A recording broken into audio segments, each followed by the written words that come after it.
வாழும் வரை நிழல் என உடன் நான் வருவேனே. ஏழ் பிறப்பும் உயிர் துணை உனை நான் பிரியேனே.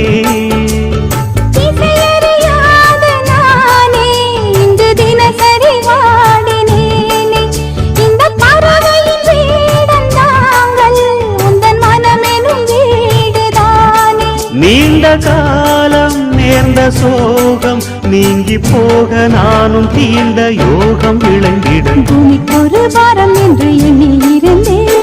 பூமுடிக்க யாரும் இன்றி கண்ணி இருந்தேன். சொந்தமின்றி பந்தமின்றி நானும் இருந்தேன். தொட்டு ஒன்று தொட்டு வைத்து பூவை அடைந்தேன். நன்றி சொல்லவே